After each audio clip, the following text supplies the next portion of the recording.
Roman সৈন্যদের এক উচ্চপদস্থ কর্মচারীর নাম ছিল কর্নেলিয়। সে কৈশরিয়া নামে একটি জায়গায় থাকত। সে এবং তার পরিবার ঈশ্বরকে সম্মান করত।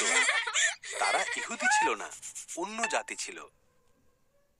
একদিন কর্নেলিয় এক স্বর্গদূতের দর্শন পেল। স্বর্গদূত কর্নেলিয়কে বলল, ঈশ্বর তোমার প্রার্থনা শুনেছেন, আর তিনি জানেন যে তুমি গরিব মানুষকে সাহায্য করো। জোফা নগরে লোক পাঠাও এবং সেখান থেকে পিতরকে নিয়ে এসো। কর্নেলিয় তাই করল।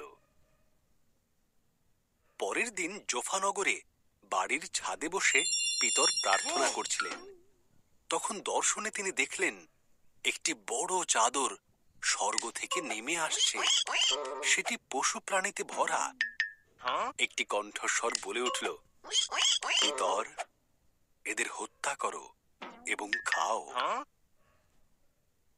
এই পশু প্রাণীগুলিকে ইহুদিরা খাবার হিসেবে গ্রহণ করত না।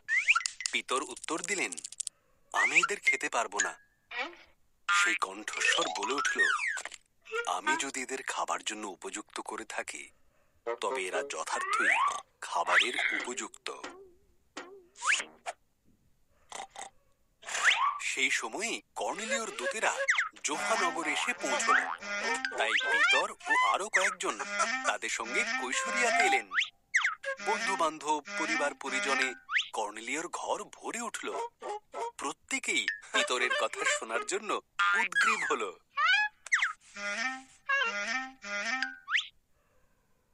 ঈশ্বর আমাকে দর্শন করালেন যে প্রতি দেশ থেকে তিনি তাঁর অনুগামীদের গ্রহণ করছেন। ঈশ্বর তাঁর প্রিয়তম পুত্র যিশুকে প্রত্যেকের কাছে পাঠিয়েছেন। তিনি সকল লোকদের প্রভু। তিনি অসুস্থ মানুষকে সুস্থ করেছেন, বন্দী নির্যাতিতকে মুক্তি দিয়েছেন। তিনি ক্রুশবিদ্ধ হয়েছিলেন এবং পরে মৃত্যু থেকে পুনরুত্থিত হয়েছেন। প্রতিটি মানুষ যারা তাঁর প্রতি বিশ্বাস রাখে, তিনি তাদের প্রতিটি পাপ ক্ষমা করেন। পবিত্র আত্মা তাদের ওপর নেমে এলেন। পঞ্চসপ্তমীতে ঠিক যেমনটা হয়েছিল। তখন পিতর সবাইকে বাপ্তিস্ম দিলেন।